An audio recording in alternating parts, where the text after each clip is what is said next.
하버드 대학교 램지어 교수가 이번에 우리 가슴에 불을 질렀어요.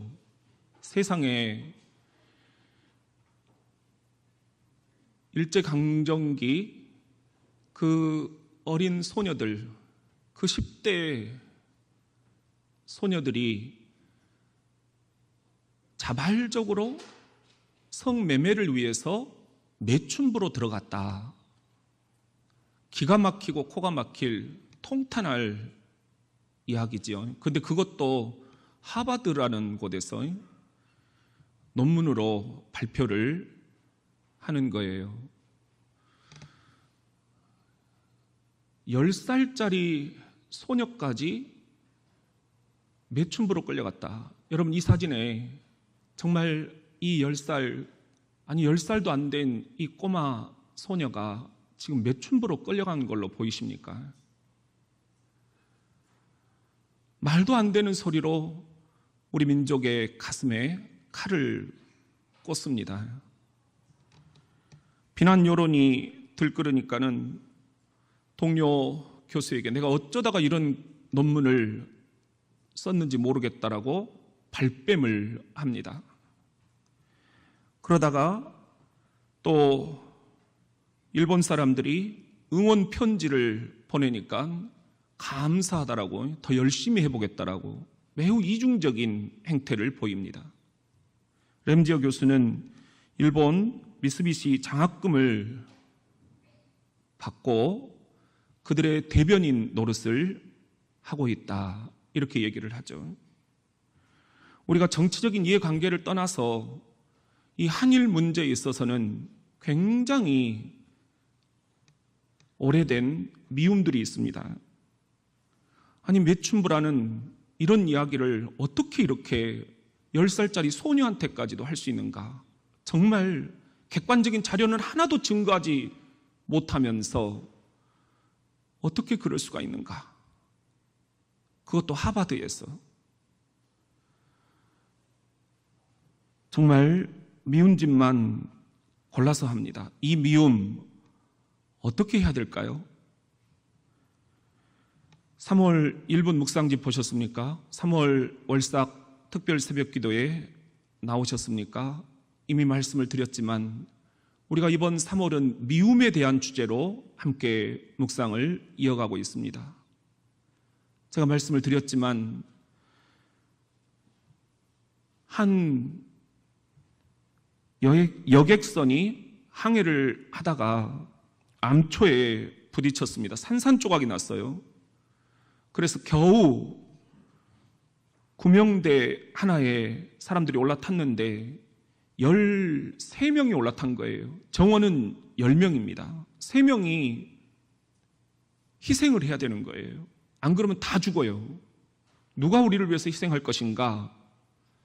저쪽 한켠에서 일어섭니다. 나는 신사의 나라 영국에서 왔습니다. 제가 신사답게 여러분을 위해서 희생하겠습니다. 그리고는 대영제국 만세 외치고는 물에 풍덩 빠진 거예요. 이 영국 사람의 희생을 눈뜨고 못 보는 사람이 있어요. 앙숙 관계인 프랑스. 거기에 프랑스 사람이 일어섭니다. 나는 예술의 나라 프랑스에서 왔습니다. 나도 여러분을 위해서 희생하겠습니다. 대불제국 만세! 그리고는 풍덩 빠지는 거예요. 그래도 한 명이 정원 초과입니다. 누가 우리를 위해서 희생할 것인가? 도포를 입은 갓을 쓴 한 사람이 일어섭니다. 나는 고요한 아침의 나라 동방예의지국 대한민국에서 왔습니다. 제가 여러분을 위해서 마지막으로 희생하겠습니다. 그리고는 대한민국 만세! 만세! 만세! 그리고는 옆에 있는 일본 사람을 그냥 확 미끄러버린다는 거예요. 이 미움 어떻게 해야 할까요? 2011년 12월 10일 이명박 대통령 시절에 통일부에서 여론조사를 했습니다. 북한과 일본이 축구 시합을 하면 누구를 응원하겠는가? 90%가 북한을 응원하겠다, 이렇게 나왔어요. 일본 사람들이 이기는 꼴을 못 보겠다라는 것입니다. 우리한테 얼마나 악한 짓을 많이 했느냐. 이 미움, 여러분 어떻게 해야 할까요? 우리 같이 한번 따라해 봅시다. 옛날을 기억하라. 오늘 신명기 32장 7절에 보면은 시작. 옛날을 기억하라. 역대의 연대를 생각하라. 내 아버지에게 물으라.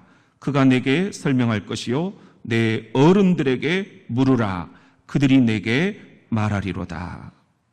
옛날에 어떤 일이 있었는지 객관적으로 철저히 똑똑히 기억하라는 것입니다. 여기서부터 출발을 해야 한다는 것입니다. 그냥 소설 쓰지 말고 들었다 치고 이러지 말고 램지어처럼 증거도 하나도 없이 이렇게 말하지 말고 과연 1919년 3월 1일 도대체 어떤 일이 있었는가? 옛날을 똑똑히 기억하라. 1919년 3월 1일 일제의 총칼 앞에 맨주먹으로 대항을 하면서 대한독립 만세를 외쳤던 3.1운동, 만세운동, 올해가 102주년입니다. 한국의 민족 독립운동이었습니다. 이 3.1운동을 현대에 살리는 길은 무엇이냐? 그것을 객관화해서 그 참 모습을 전해주는 길밖에 없다. 그 객관화된 사실이 이 민족 가슴마다 울려 퍼져서 그 메아리를 듣게 해주는 길밖에 없다. 이것이 역사학자 이기백 교수님이 3.1운동론에서 주장하는 말씀이에요. 저도 이 말씀에 공감이 가더라고요. 오늘 신명기의 말씀이 바로 그 내용이기 때문입니다. 옛날을 똑똑히 기억하라. 그렇다면 당시에 어떤 일이 있었는가? 객관적인 자료들은 어떤 것들이 있는가? 1919년 이 땅 한반도 전역에서 대한독립 만세를 부르면서 봉기한 이 만세 집회가 1542회였다. 참가자는 200만 명이었다. 순국자가 7561명이었다. 투옥자는 46만 명이었다. 부상자는 15,961명이었다. 그 가운데 우리가 주목하는 것은 불탄 예배당이 47동이었다. 이런 자료가 있습니다. 1919년 5월 일본 총독부 발표 자료가 있는데요. 최초로 투옥된 기독교인이 2,190명이었다.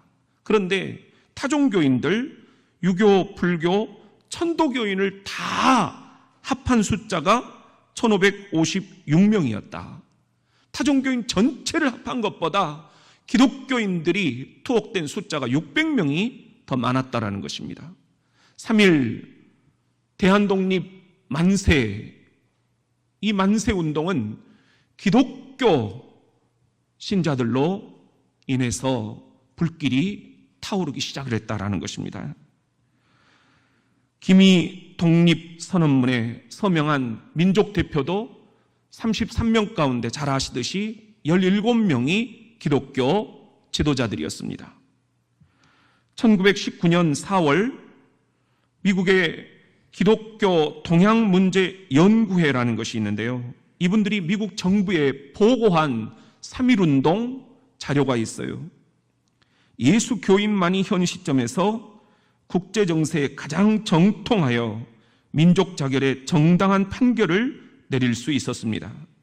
예수 교인의 이와 같은 박력 있는 행동과 뜻있는 존재 양식이 없었더라면 이 백이민족이 호소하고 소화하려는 이념이 총 쏘듯이 전국에 무섭게 작용하지 못했을 것입니다.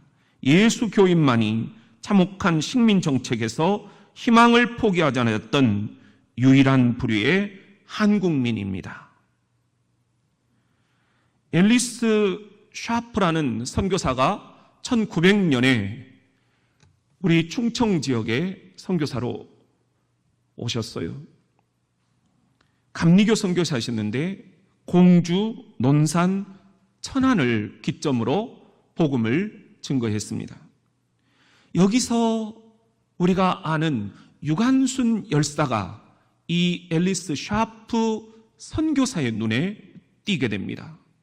그래서 공주 영명학교로 이 유관순 열사를 공부를 보냅니다. 그리고 나서 서울의 이화여대로 입학을 주선을 합니다. 이 아이를 키워야겠다. 이 선교사의 마음에 그런 마음이 든 거예요.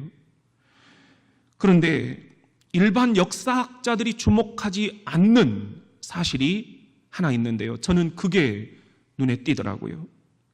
이 유관순 열사의 아버지께서도 감리교 신자이셨고 민족 독립을 위해서 운동을 하신 분이었다라는 것입니다. 아버지의 영향을 받았다라는 거죠. 그리고 유관순 열사 또한 천안 매봉교회 주일학생이었습니다. 이 주일학교에서 민족 교육을 받았다 하는 것이죠. 성경에 보면은 유관순 열사 같은 여성이 있습니다. 에스더입니다.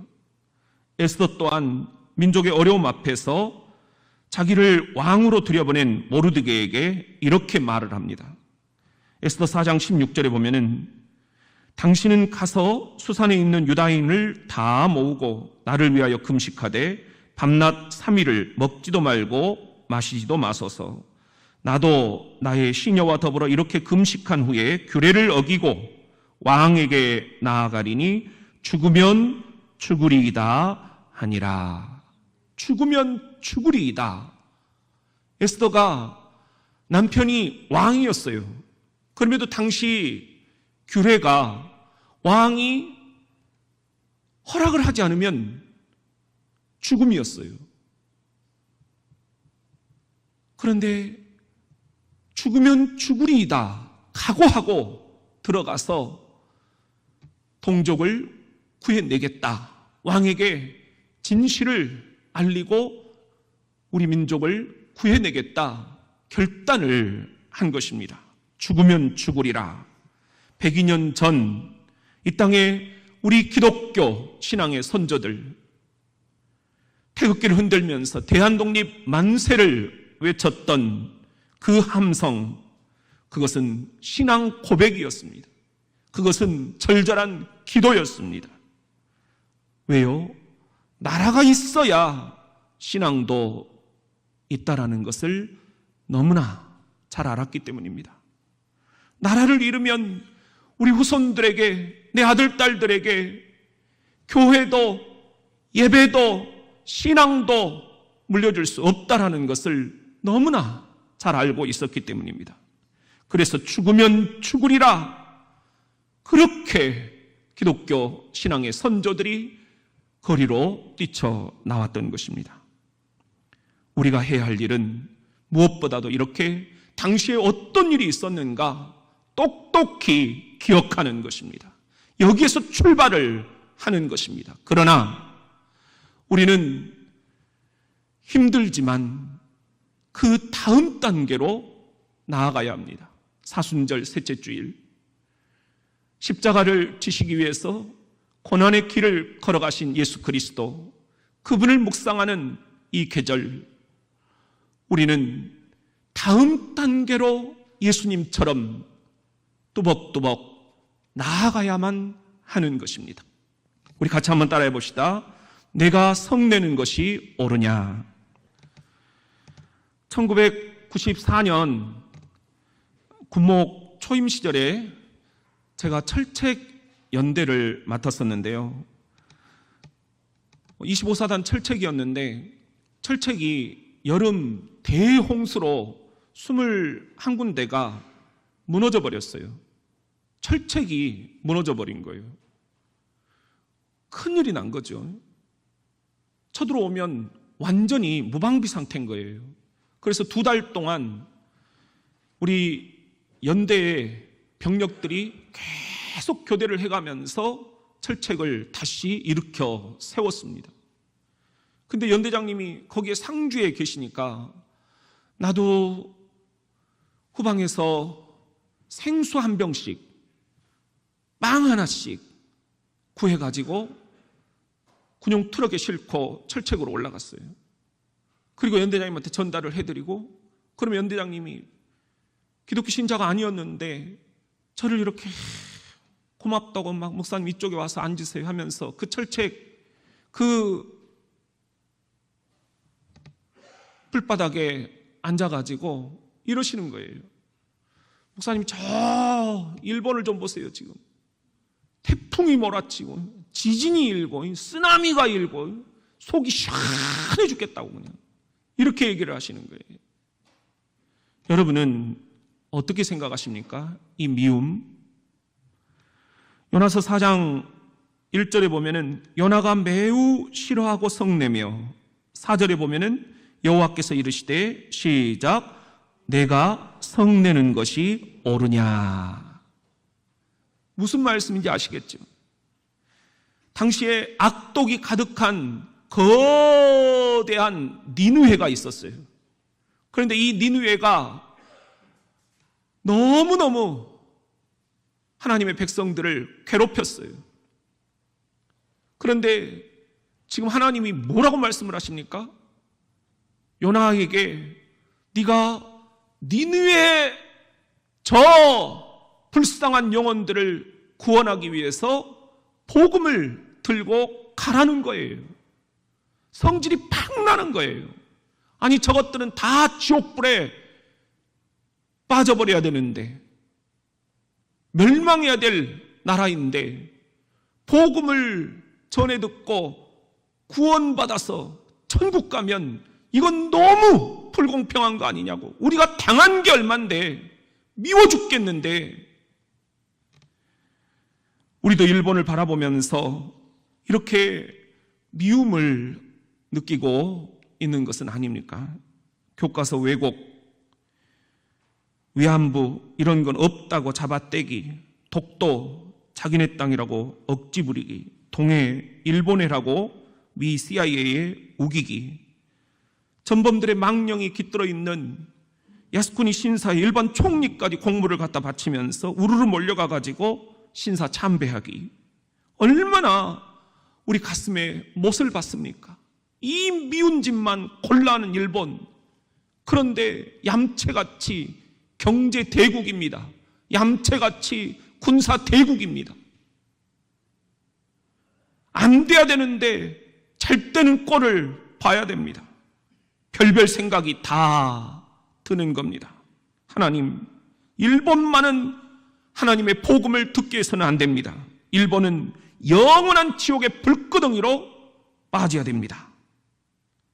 하나님께서는 우리의 생각과 다르셔요. 우리의 방식과 다르셔요. 그것이 지금 우리를 성질나게 하는 겁니다. 요나를 성질나게 하는 겁니다. 요나서 4장 11절 시작. 하물며 이 큰 성읍 니느웨에는 좌우를 분별하지 못하는 자가 12만여 명이요 가축도 많이 있나니 내가 어찌 아끼지 아니하겠느냐. 니느웨에도 지금 불쌍한 영혼들이 좌우를 분변치 못하는 12만 명이 있다라는 거예요. 내가 그들을 아낀다라는 거예요. 저 일본 땅에도 하나님께 우리의 죄악을 회개합니다. 일본 그리스도인들이 있다라는 거예요. 그들에게도 복음을 전해야 된다라는 거예요. 일본은 그런 의미에서 우리가 선교적인 관점으로 바라봐야 한다라는 말씀입니다. 그들은 지금 선교적인 관점에서 보면은 영적인 암흑기를 보내고 있습니다. 지진, 쓰나미, 태풍, 죽음에 대한 공포, 선교사들 이야기는 현장에 있어보지 않고서는 설명이 안 된다는 거예요. 그 공포가. 거기서 생겨나는 일본의 우울질 문화, 일본의 자살 문화, 뭐라도 붙잡고 싶은 일본의 우상 숭배들, 신이 10,000개가 넘어요. 뭐라도 붙잡아보고 싶은 거예요. 기독교의 하나님도 그 신 가운데 하나다, 이렇게 하니 선교가 잘 안 되는 거예요. 일본 속에는 이 영혼의 암흑이 짙게 물들어 있습니다. 이 어두움을 누가 몰아내줄 수 있을까? 일본 기독교인들 전 국민의 1%도 안 됩니다. 이들을 누가 지원해 줄 수 있을까?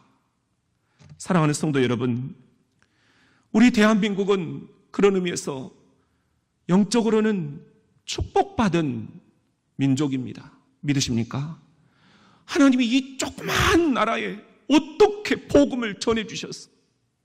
어떻게 이렇게 우리가 하나님을 믿고 이 코로나 기간에도 이렇게 예배의 자리를 지켜낼 수가 있는가? 가정마다 가정재단을 쌓고 자녀들에게 신앙의 유산을 물려줄 수 있는가? 영적으로는 이미 일본과 우리나라는 게임이 끝났습니다. 승리가 이미 다 끝나버렸습니다. 선교적인 마인드, 그것은 대승적인 차원에서 그 불쌍한 영혼, 하나님이 요나에게 말씀하시듯이 좌우를 분변치 못하는 영적으로 캄캄한 불쌍한 영혼들, 그들을 누가 건져낼 것인가? 내가 그들도 아끼고 있단다. 예수님의 이 마음을 우리들이 어떻게 이 시간 이해를 해야 될까요? 우리 같이 한번 따라합시다. 선으로 악을 이기라. 지하철 안에서 꼬마 둘이 너무 왔다 갔다 막 부산을 떨어요. 그러니까는 이 엄마가 목덜미를 끊고는 사람들 많은 데서 조용히 하랬어 안 했어? 내가 니들 이러면 세상에서 제일 미운 사람이 누구라 그랬어? 아빠!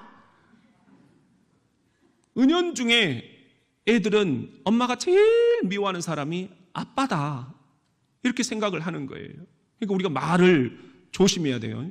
조심해야 될 말 가운데 한번 따라해 봅시다. 미워 죽겠어. 가보세요. 아주 그냥 죽겠다고 할 때 이미 칼을 꽂는 거예요. 살인 충동이 무의식적으로 그 안에 깃들어 있는 거예요. 그 그림자를 여러분들 느끼십니까? 로마서 1장 29절, 그래서 이렇게 말씀하십니다. 시작. 그래서 인간의 생활은 온갖 악과 죄에 빠져서 탐욕과 미움, 질투, 살인, 분쟁, 거짓, 빈정거림, 험담으로 가득 차 버렸습니다. 이 미움, 이 감정의 선을 넘어서지 않으면 민족의 장래도, 한일 관계의 장래도, 우리 한국 교회의 장래도 우리가 보장할 수 없다라는 것입니다. 믿으라 안 믿으라 똑같은데, 똑같이 미워하는 사람들 가슴에 가득 품고 살아가는데 이 미움 어떻게 해야 될 것인가?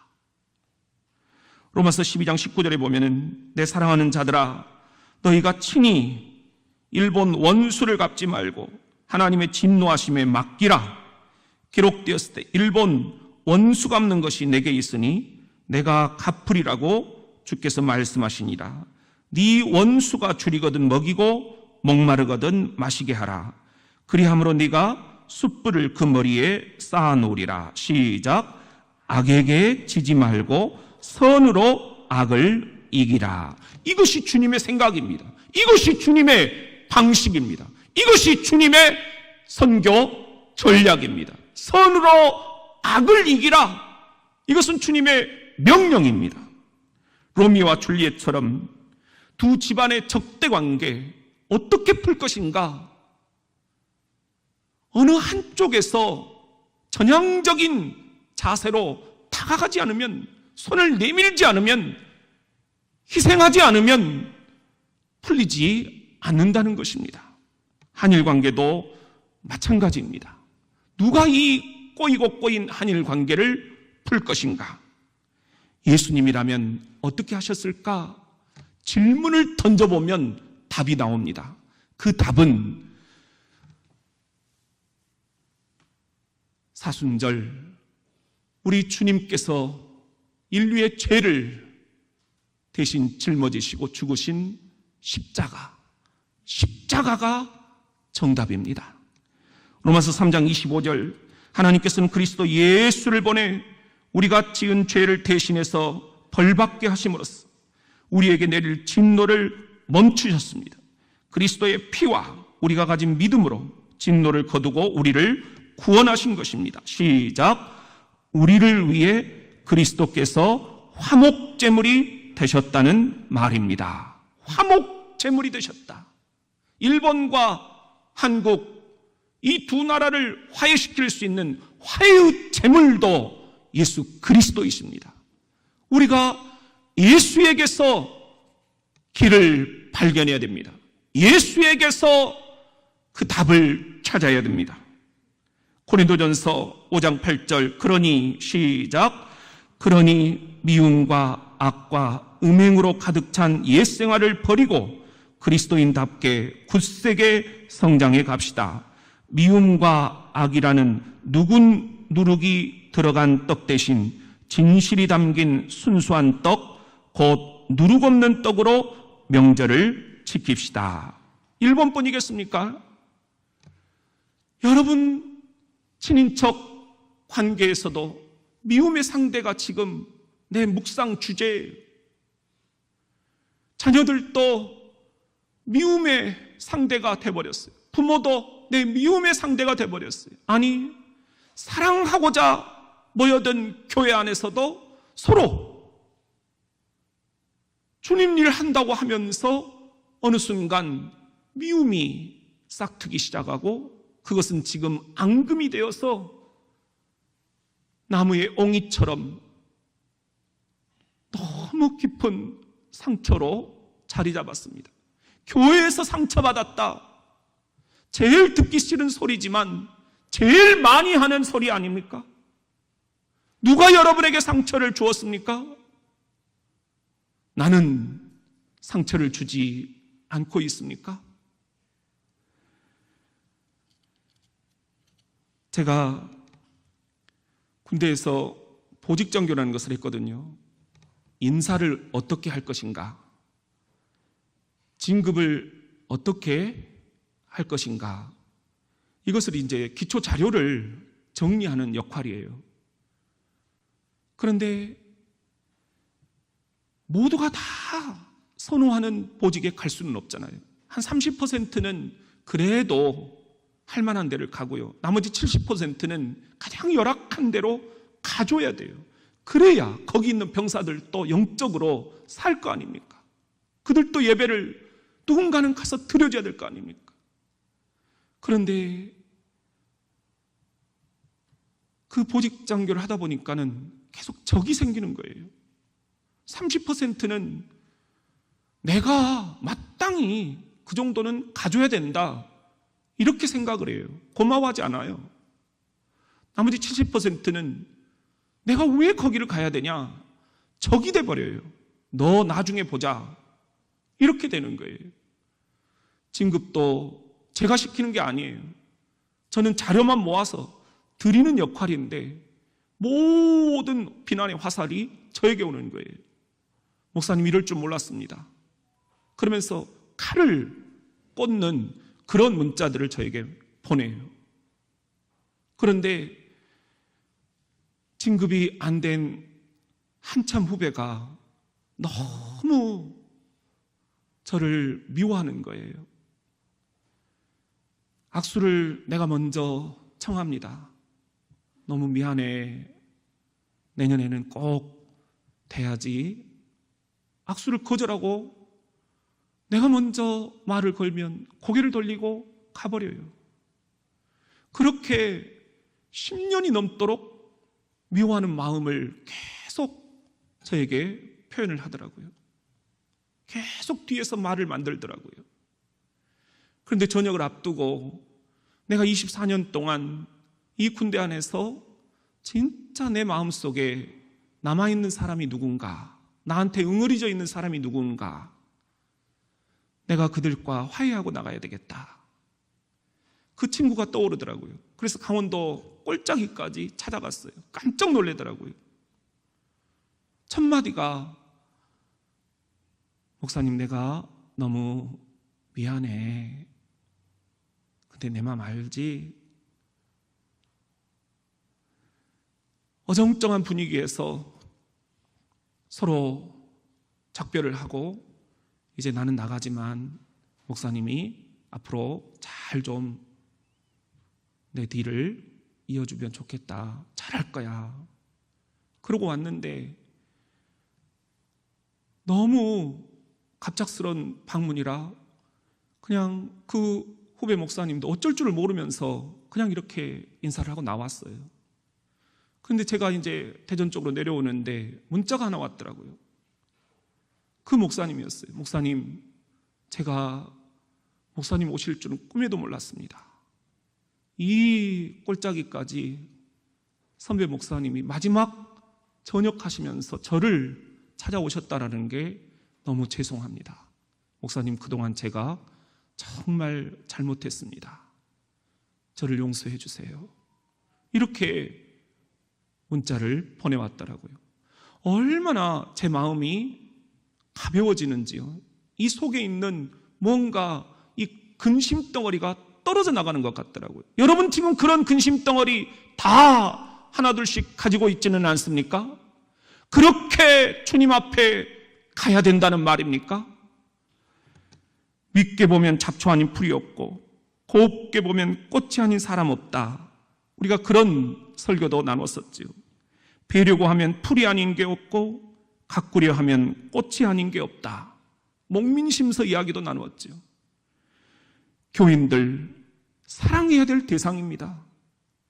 그런데 우리는 어느 순간 믿지 않는 사람들에게는 친절하면서 믿는 이들에게 교회 안에서 너무 적이 되어 있습니다. 저도 그런 생각을 해봐요. 때로는 저도 가시 같은 비난의 화살을 맞을 때가 있어요. 그러면 견디지 못하는 그런 밤이 계속됩니다. 그러다가 제가 생각해 봅니다. 이분의 장례식도 내가 해드려야 되는데, 그러면 모든 게 다 정리가 돼요. 아, 내가 품어야 될 뿐이구나. 우리 누가복음 6장 27절입니다. 시작. 모두 내 말을 들으라. 너희 원수를 사랑하라. 너희를 미워하는 사람들에게 선을 행하라. 이것이 주님의 방식입니다.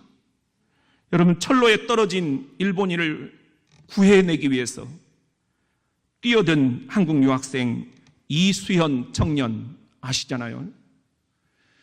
일본 사람들이 우리와 그렇게 지금 미움의 감정들이 있는데도 이수현 청년 이야기만 나오면 고개를 숙입니다. 여러분, 선으로 악을 이기라. 이것은 1989년에 제가 신학대학원을 다닐 때 생각해 봤던 주제이기도 합니다. 우리 한국 기독교 장로회를 저 만주벌판 독립운동의 후손들이 평양, 동방의 예루살렘이라고 하는 평양으로 내려오셨고, 그 평양에서 6.25 때 서울로 내려오셨잖아요. 이분들이 교단을 만드실 때 그때 가장 헌신했던 분이 장공 김재준 목사님입니다. 다 이분들의 영성을 우리들이 이어받고 있는 거예요. 그런데 교수님이 원고지를 거의 리아카 하나 정도에 쌓아가지고 저에게 주시면서 한 28권짜리 전집을 만들고 싶다. 이걸 이 시대에 안 해놓으면 다 이제 사장되는 자료들이다. 그런데 제가 받아보니까 엄두가 안 나요. 그 때 묻은 원고지, 그 한자들, 알아보기 힘든 필체들. 그런데 그것을 같이 이렇게 대학원생 3명이 몇 달을 걸려가면서 옥편 찾아가면서 우리말로 옮겨냈어요. 그때 한자 한자 다 읽었어요. 그분의 설교, 그분의 강의. 그런데 우리 교단의 정신이 거기에 있더라고요. 장군 김재준 목사님의 가장 반복되는 말씀은 한번 따라해 봅시다. 범우주적 사랑의 공동체. 고린도전서 13장 13절에 근거하고 있는 말씀이었어요. 믿음, 소망, 사랑, 이 세 가지는 항상 있을 것인데 그 중에 제일은 사랑이라. 사랑 외에는 예수 그리스도의 십자가를 설명할 길이 없다. 사랑 외에는 하나님을 설명할 길이 없다. 그러니 우리가 자꾸 근시안적으로 미움을 부추기지 말고 멀리 내다봐야 된다. 범우주적 사랑의 공동체, 미움의 공동체가 아닌 범우주적 사랑의 공동체를 일구고 가꾸는 것, 이것이 우리 그리스도인들이 해야 할 영적 과제다. 이게 예수가 일으키셨던 하나님 나라 운동을 이어받는 것이다. 한일 관계도 우리 김재준 목사님이 말씀하신 대로 범우주적 사랑의 공동체, 이 관점에서 들여다봐야 하지 않겠는가. 우리가 너무 근시안적으로 또 정치적으로 양쪽이 서로 미워하는 것을 악용하는 세력들이 있어요. 마성적인 존재들이에요. 마귀들이에요. 여기에 빠져들면 안 됩니다. 이 민족은 헤어날 길이 없습니다. 우리 후손들에게 물려줄 수 있는 신앙의 유산이 없습니다. 우리는 그리스도인들입니다. 몽골 사람들이 시력이 7.0이래요. 넓은 초원에서 멀리 보니까 우리도 한일 관계를 멀리 내다보아야 됩니다. 그러면서 일본 전문가를 키워내야 됩니다. 배용준, 연사마 350억을 벌어들였어요. 여러분, 우리가 지금 김성원 선교사님에게 매달 선교비를 보내드리고 있어요. 그런 일들이 계속 사람을 키우는데 쓰여져야 됩니다. 따라합시다. 가든지 보내든지. 여러분, 어제 뉴스가 흥미로웠어요. 화성 탐사선을 지난달 3대가 동시에 도착을 했더라고요. 나는 한 대인 줄 알았어요.